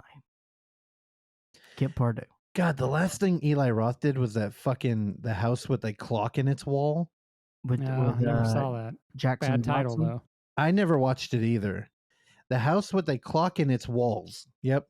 Yeah, it was for Ninos. It had Jack Black in it. Yeah, Jackson Blackson. Again, Jack Black. Love the man. Have yet to see a movie with him in it that I like. All right, I'll show you Bernie.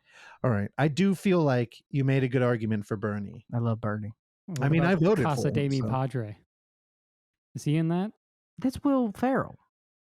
Oh, okay.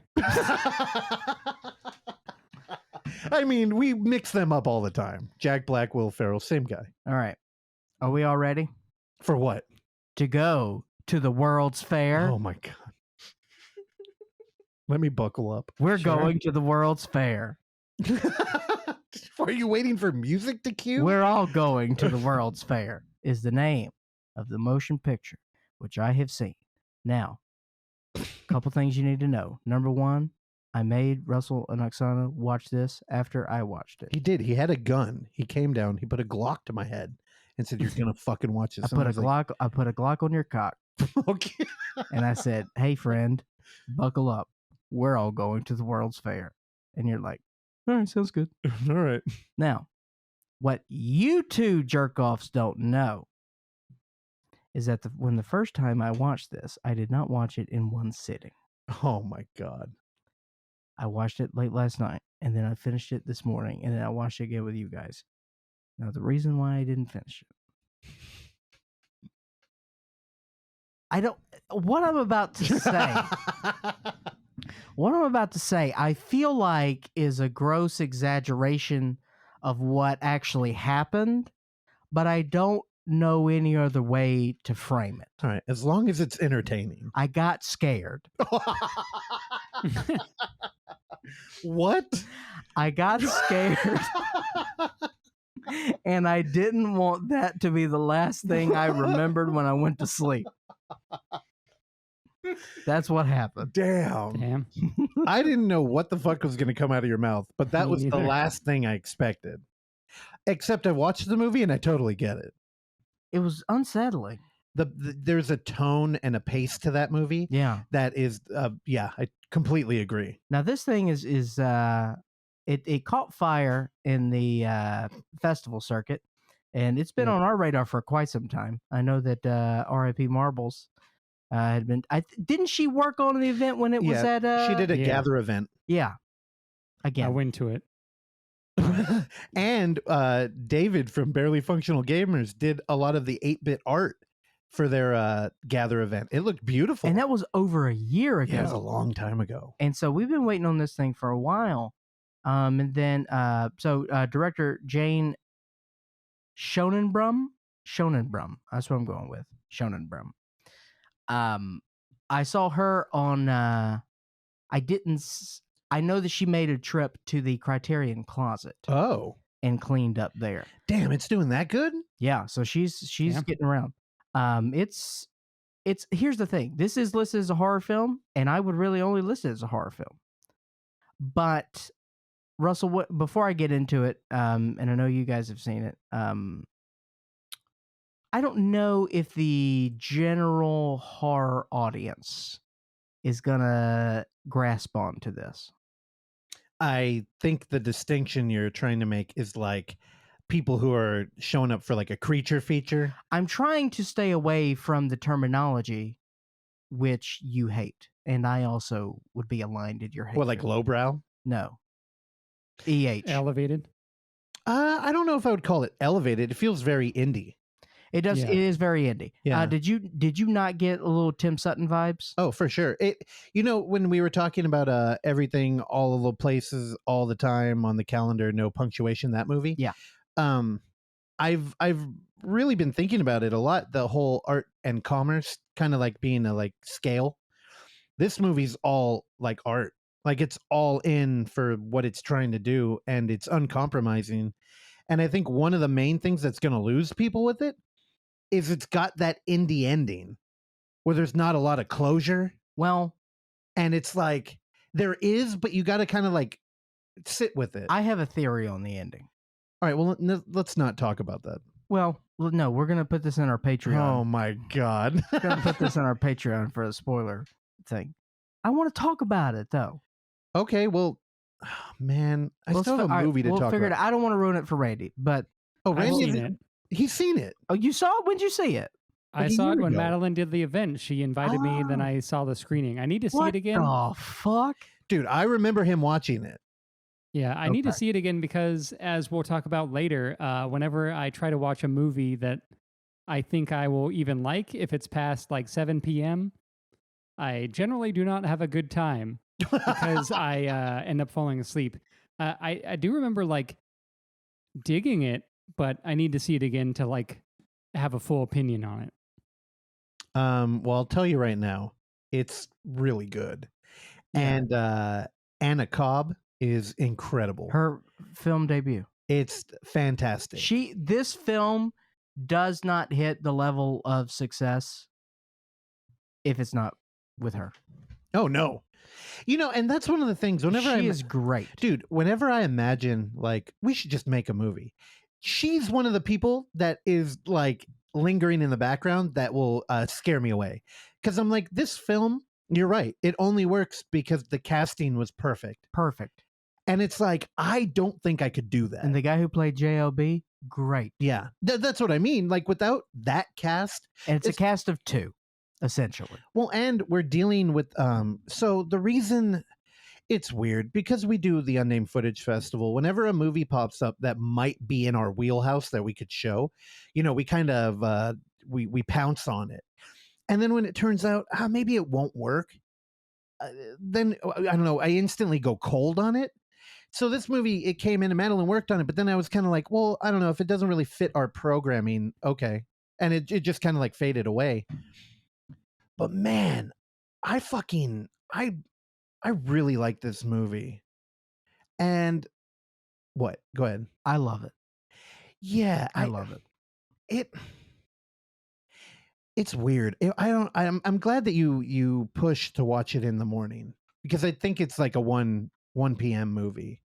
Yeah. I enjoyed that here again. I started this sort of later last night. And we got to a point about midway through the movie and little creepiness was going on and it involved sleeping. Yeah. I'm like, no, thank you. Yeah. I no, I'm going to think about this in my sleep and I don't want to do that. Now I remember I'd lost what I was trying to say a minute ago. I'm sure it was very apparent. The whole in-world camera, like her being a vlogger, it really works here because the movie's doing a whole, this was during COVID, right? When it was shot, like lockdown.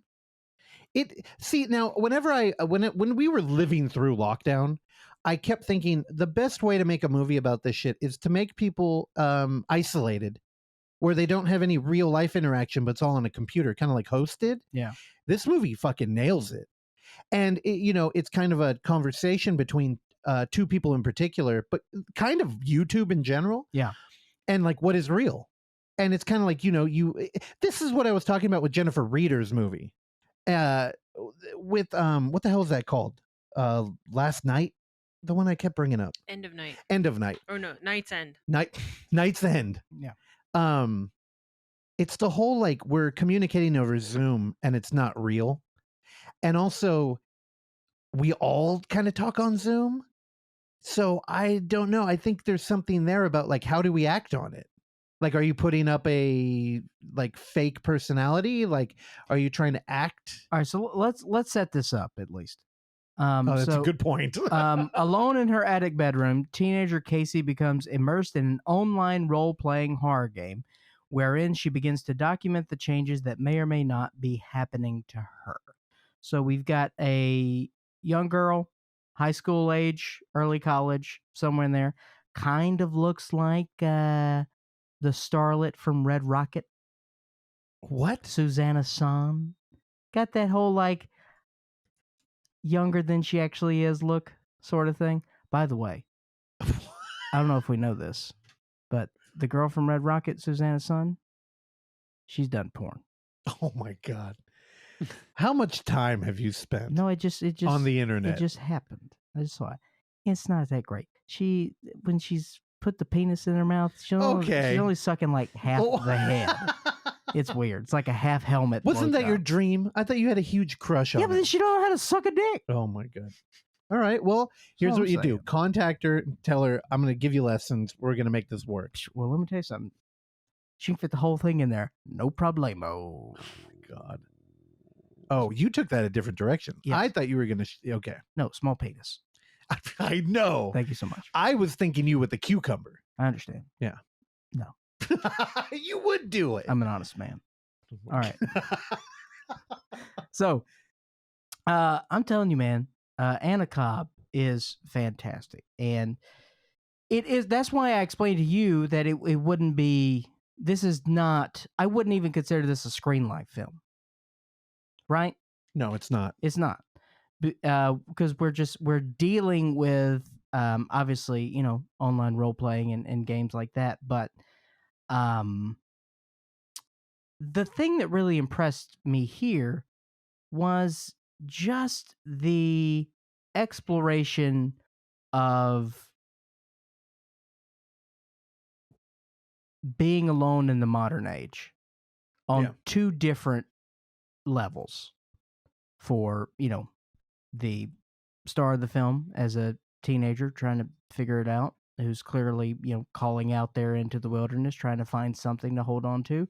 And then we have the mysterious JLB character, played by Michael J. Rogers, who is fantastic and also has one of the smoothest voices you've ever heard in your life.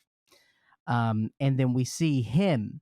And some of my favorite shots in the movie are him just on the toilet in the house on his phone, walking through his very cavernous house with a woman in the background with a suitcase. So it's clear, like nothing is explained, but like something's going on in his life.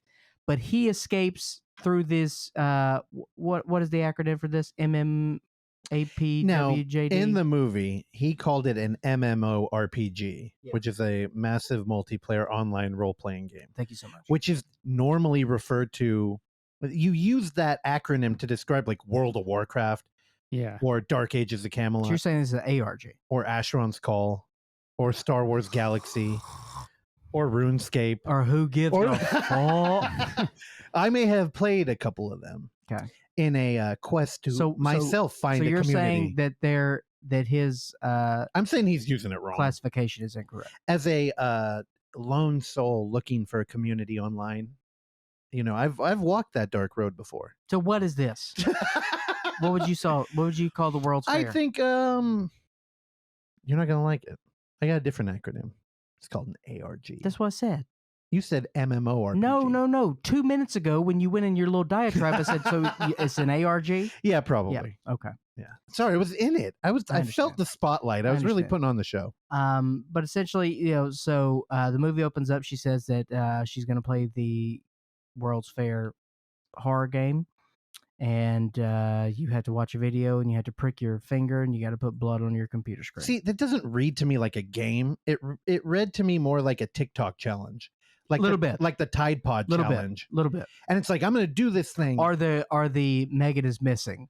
Oh yeah, challenge. Yeah, exactly. Like, I'm going to do this dare, and I'm going to record it, and the idea is that you get to see me unravel. Yeah, and you do. And I mean, you watch a lonely girl kind of jump into this dark internet community, and then you see this guy JLB kind of not necessarily take her under his wing, but kind of take her under his care.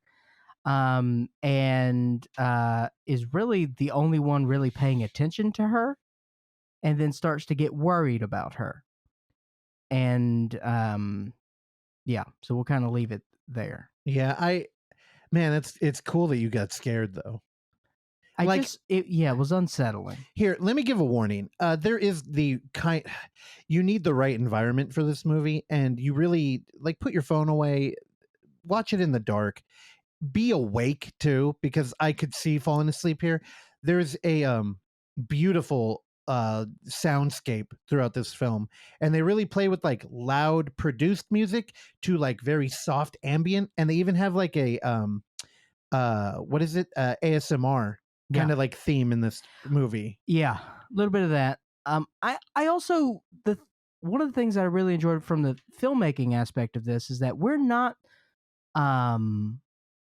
cloistered in this house the whole time. No, it's not again, I'm not saying that I don't mind that sort of, again, I like limited spaces and storytelling where we're in one or two locations, but I do like that we get out a little bit and we see the sort of suburb USA. Oh, that's where great. she lives. Yeah, walking around. Love that. And then also her going to a graveyard saying, "This is my high school." Yeah, that was cute. Well, it's as a fan of online trolling, actual YouTubers who they do this where it's just a fake persona and they play a character every time they're on there. It is pretty interesting when you start to be like, is this real? How much, because to do a character like this right, part of it has to be real. There has to be something authentic there, and they fucking nailed it in this movie. And I think what you were talking about with the one location thing, it's kind of become a trope of indie horror where it's all right, craft a story that we can do in this one room because we have no money. And I think they really took advantage of the lockdown. Yeah, because you get out there on the street and it has that raw kind of found footage energy. I don't know, it's cool. There's a moment where there's a lot of people on the street, and I was sitting there going, "What the fuck were they filming?" Yeah, you see police cars and shit, and you're like, "Wow, New Year's Eve." Yeah, but there had to be some ADR going on there because it was too perfect. The way that scene played out. I love this thing. Another thing before we move on, I want to give a shout out to Jane. She really allowed that performance to blossom by just using very minimal editing. There are so many 5-minute shots that are undisturbed by editing, and they're fucking great. Yeah. Every damn time you're just dude, fucking Anna Cobb just goes off. I can't imagine this movie with anybody else but her. No. Yeah, I really liked it. Now, here's what I'll say, and this is not a spoiler, okay? Oh no. But I do want to talk about the ending. But it's oh my god. Take the headphones off. No. It's fine. It's fine. We're coming in hot. It's fine. It's fine. All I want to know is from you. Mm-hmm. And then Randy, if he remembers the ending, which based upon what he's saying, I don't know if he's very strong on it. And no opinions from women. And also, of course, I said I'm pointing at you two. Also, I view you as the same person. All right. She's the better half. You are Roxana to me. Thank you very much. I prefer Oxel. Yeah, it's better than awesome. At the very ending, the very, very ending, where we have basically an explosion. We have another video from, what's it, JLB? What's his name? Yeah. Yes, from JLB. I don't believe that happened. Oh, okay. What do you think? Man, that's a can of worms. I can't talk about that briefly. I would say I agree with you. I don't think it happened. And it hit me the second time. Oh, okay. It hit me the second time. Because I don't know. I think I got a little bit more of his character that and actually more of her too. That may be more it of why that sort of made sense to me. I don't think that happened. And I think that you're dealing with, this is a guy who, makes games, constructs games, controls weird. narratives. Yeah, I didn't get that. I actually thought JLB was a conduit for the audience, like kind of me and you watching the movie, and he kind of shows the way that the movie is. So we were looking at this for because there is a lot of screen life elements in here. We're dealing with the vlogger, but there's also a lot of stuff being captured on film that is clearly not made by a character in the film. Like, having watched the movie, I almost feel like you could argue that maybe there was a cameraman walking around. Like, looking at it now, and now that we're doing hybrid film, I think we could have shown this. But I think when this came out, we weren't talking about hybrid. And I think JLB is he's the one thing that breaks it from all being in world. And I think he's the audience conduit. Yeah, because there's something we could get more into if we were gonna like go into spoiler territory. There's more to him. Well, what do you all think? Randy, what did you think? I honestly don't remember. I need to watch it again. He was fucking. Now, Randy, I talked about. I don't know if it was on this podcast, but I was doing something and I talked about how when you put on a movie to fall asleep, it never works for me unless I want to watch the movie. Yeah. And I think it's just literally your brain is, we're using energy to try and like pay attention and think about things, and that will, tire you out. Yeah. But I don't think it's a bad thing you fell asleep. No, like I said, I very much look forward to actually watching the entire thing again in the morning with a cup of coffee. While we've been recording, I broke a rule, and my phone has been going off, and I've been looking at it. I've gotten 3 invites to go watch the movie tonight, and I broke another rule, and I've been responding to people, and I've been like, "Oh, I already watched it." Everyone's like, "Fuck you." Oksana, what'd you think? I also thought it felt more like a TikTok challenge she was doing. I think I agree that JLB is kind of like the audience Don't spoil anything. face. Like, I don't know. But I'm not 100% sure I understand what Clark is asking. That's fine then. If we What, go at the end? Yeah. Yeah. Well, because he said that they met up and she's going to college. Now, is this spoiler territory? I feel like I don't think that happened. Oh yeah, no.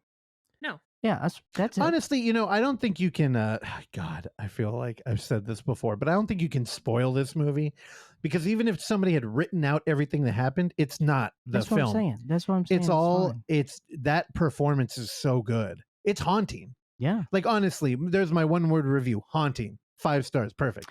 Now, if I did have, although I don't know if I give it 5. If I did have one complaint. Oh God. A little complaint with Clark Little. She goes to the shed of her father. Shed 17, TBR report. She goes to the 17th shed. 17, Q. How did I not see that? Shed 17. That's where Q hangs out. Oh, holy shit. Boy. God, we're going to get kicked off the team. They're not going to let you back in Arizona. Thomas the Q engine. Fuck. Q-a-thon. See you there. When she goes to her father's 17th shed and she gets the gun. That's not a hunting rifle. That's an assault rifle. I noticed. In a hunting bag. No one does that. Well, also, it was just kind of left there. Yeah. Also, it's like, come on, Jane. Well, here's why I would make an argument that in a film where you're trying to decide what is real, you could take that scene and say that it wasn't real, but it was on purpose, and that somebody. Now, one thing is this movie. It feels like the director didn't have a tripod. Everything feels handheld. Yeah. And you're so aware of like the camera movement in this movie that's why I was saying, I kind of feel like you could almost make an argument there's a cameraman there every now and then. And that what we're watching is uploaded video. Except that's not true. I don't know. It's just something that, because I was thinking about that gun too. I'm like, who the fuck would own that gun and who would leave it there? Yeah. Like yeah. Oh, and shout out to Garage Projector. Man, that made me instantly nostalgic. Also, there's a beautiful like visual story that's told when you have a pool table in your garage, but you're so removed from hanging out with people that you throw a projector on it and you're screening on the wall. I thought you were going to complain about the image being off of the actual screen. No, it's fine because again, like visual storytelling, I felt like there was a story there of, there used to be people who would play pool down here and we'd hang out and there's a couch, and now it's kind of turned into a one-person ASMR studio. Like, I don't know. I love that. It reminded me of oh God, I can never think of any To Kill a Deer, The Hunting of a Sacred Deer. What the fuck is it called? Killing of a Sacred Deer. Okay, I knew I would get it eventually.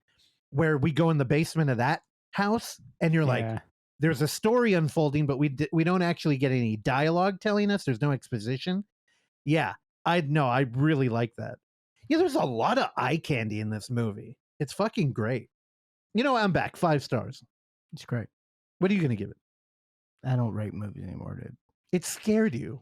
Now, see, on the emotional 5-star rating, which is the only true way to ever gauge art, is the emotional impact. That was a scary face, dude. That's what I'm saying. 5 stars. You have to. It scared you.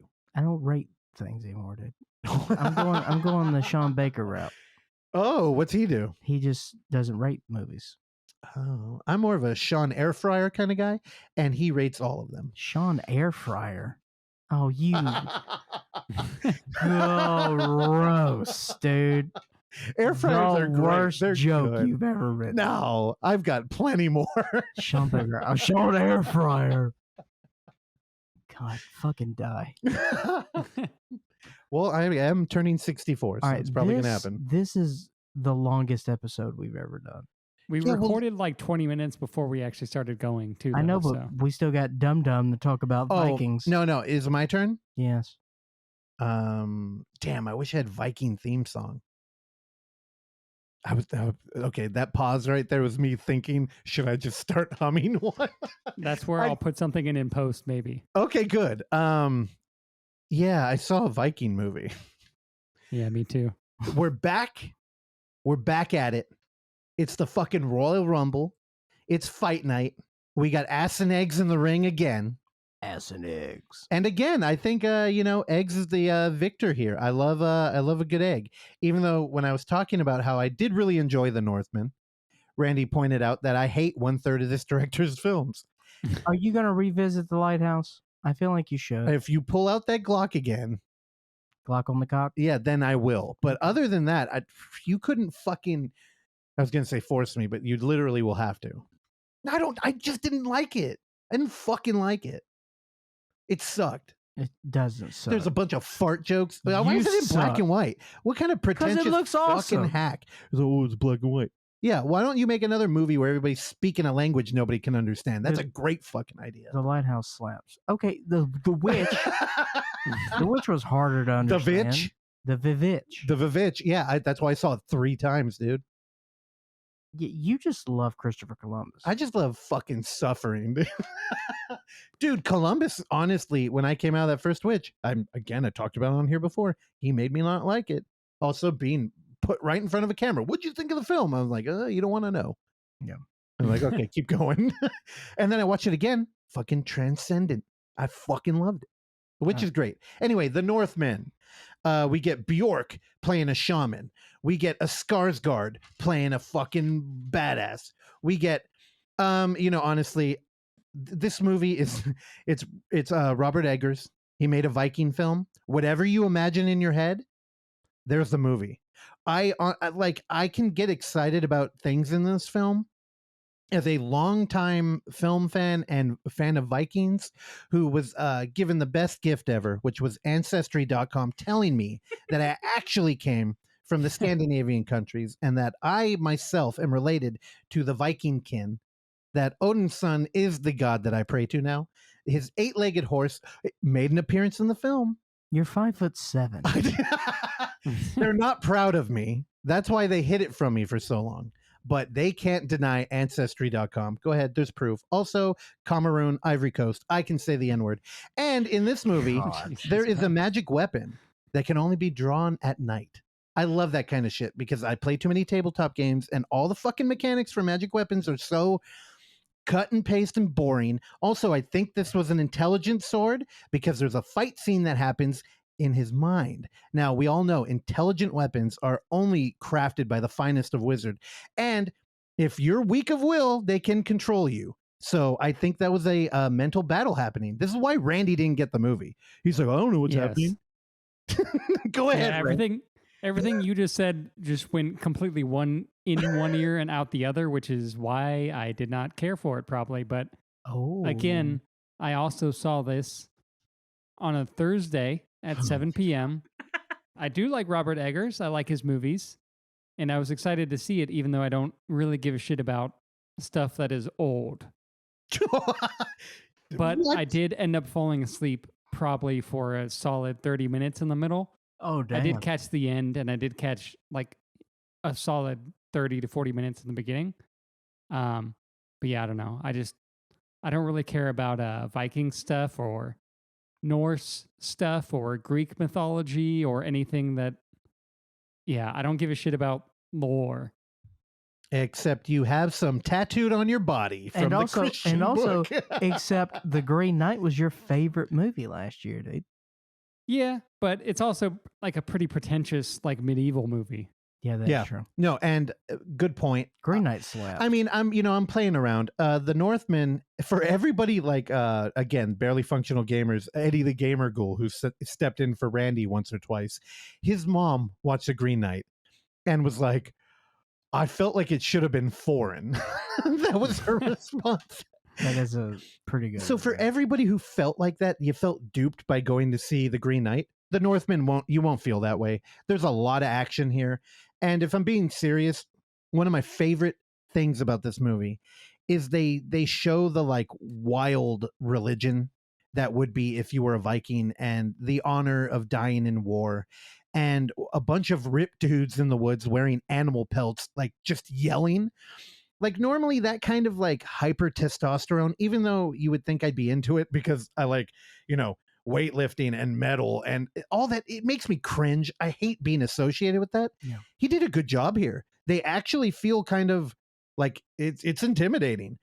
And then they raid a wood fortress, like it's completely built out of wood, which cinematic clear cedar. I'm trying to think if I had seen that done properly. Like this movie, like Robert Eggers, he's so historically accurate that I've never really seen it portrayed so well before, which actually I kind of found a little boring because I know a lot of it. So anyway, the Vikings, they end up raiding a fortress, and beautiful, again, visual storytelling. They're just like clearly a foot taller than everybody in there, and they're all heavily armored, and they're shooting arrows and they're fighting. It's a fucking cool scene. Beautiful. Everything's like muddy. The set design is beautiful. Let me ask you this. Yeah. What's our score situation? What do you mean? Like Rotten Tomato? No, score. The musical score. The music. A lot of like folk music, a lot of interesting stuff. Okay. Like I wasn't really like taken by it. Honestly, I was more taken by We're All Going to the World's Fair music. Yeah, it's good. This again, the problem with that's this the film, thing. I figured he was gonna go something like period appropriate. Oh, always. Yeah. Because I was like, you could do a drum. Did I talk about his interview on Deacon's podcast? Oh, you listened to it? Yeah, I did. I listened to it. So one of my favorite things that he mentioned was how I didn't know you listened to Deacon. When he was doing the costuming work, he was like, I hate to say it, but that like career is kind of sexist. And he's like, I wouldn't get a lot of jobs because I'm a dude. I was like, whoa, that's such an interesting thing. Like, yeah. And, now I came into this and I was hyper aware of the costuming. It's fucking great. Yeah, man. And that's what fantasy needs. You really need the full fantasy, pardon the lack of a better term, but like the set design on point. Everything's on point. The fucking magic sword was like some Damascus steel ruined up thing. It looked beautiful. And I'm kind of bummed that it wasn't as like art house heavy like The Green Knight. It was kind of it's kind of like Marvel movie Robert Eggers stuff. So honestly, I think it's going to do well. Well, the reason why is because this was a $40 million movie. Really? Yeah. I thought I heard it was 70, but yeah, either way, it's a very expensive movie. I heard he did get studio notes on this movie. Yeah. Oh, wow. And I heard that they did ADR a bunch of the dialogue because in one of the original cuts with test audiences, They couldn't the understand old it. language wasn't working, which is like, that's his shit, is like using the old language that would be appropriate for the time. But apparently they had to rewrite and then like re-record a bunch of stuff. Well, dude, we went. So I also saw this at a different theater than we normally go to. I know this is a little local conversation, but normally we head out to Tan Fran and watch it. I went to Daly City, which is another Century theater. Recliners, everything beautiful. I was telling Clark about this off. Just for everybody, the theater was full, and again, it was a Mine was recliner. too. Dude, it was a recliner theater. So, I mean, Same. we definitely didn't have like 200 people, but we had like at least 100. No, we didn't have 100. We probably had like 40 people in there. More.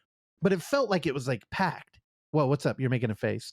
Google has it listed as a $90 million budget. It looks like it. That made IMDb says 60 million. so it actually says 90. Then when you read the paragraph, it says 70.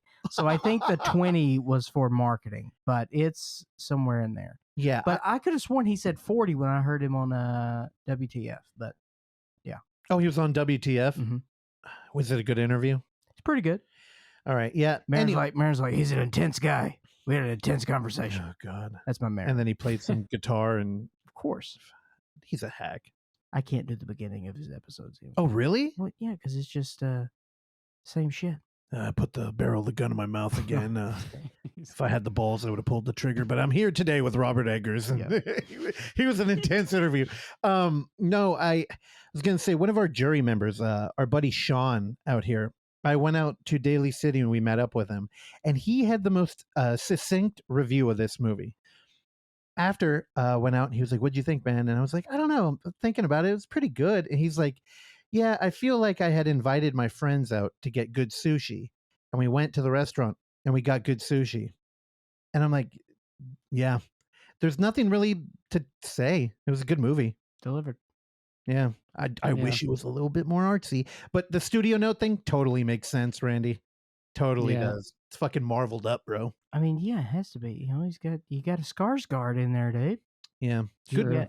And you got the bug-eyed skinny girl. Again, I only know Anna Toy. What is he? He's Alexander Skarsgård. Which one is he? The handsome I think one. so, yeah. I only remember him in True Blood. He's not Pennywise. Yeah, he's not that Skarsgård. Yeah. And Ethan Hawke? Man, I liked Ethan Hawke in this I forgot movie. Ethan Hawke is in this. Also, Ethan Hawke's sick. Dude. Again, imagine a Marvel movie, Robert Eggers film. Also, this is Viking Hamlet. Literally. It's just, Alexander Skarsgård, his character's name is Omelette. By the way, Robert Eggers' father was a Shakespeare professor. Oh, okay. Yeah, checks out. Yeah, that makes sense, doesn't it? Also, Nicole Kidman. How did you think she looked in this movie, Randy? Botoxed. I didn't really notice. I don't know. I thought she was good. I liked her in it. He didn't notice because he was in REM cycle sleep. That's true. I also did see it at an AMC theater, and you get that very cheesy AMC introduction with Nicole Kidman, and then you see her in the Northman. And she's like, thank you everyone for coming out to the theater. I know everybody's dropping dead in the streets from COVID, and you braved it out here, and we're going to reward you with a great movie. And then none of her lips don't move when she talks. Yeah. No, but in this film, they dress her down, and I couldn't tell, but everybody's like, dude, Nicole Kidman looks rough. I'm like, I don't know. I thought she looked pretty good. Fine. Yeah, I don't know. Yeah. That's the magic of movies, dude. She's a beautiful woman. Indeed. Yeah. So I don't know. I wish I had more to say about it. He's like 6'4". It was cool. Again, like him more than ass, man. Well, yeah, Ari Aster. Someone said, who was it? I think it was it Madeline? We were talking about it. R.I.P. And she's just like, Ari Aster is just a fucking brat who's been given everything in life. He's just a silver spoon fucking brat who's been told he's cinema's gifts. He's God's gift to cinema.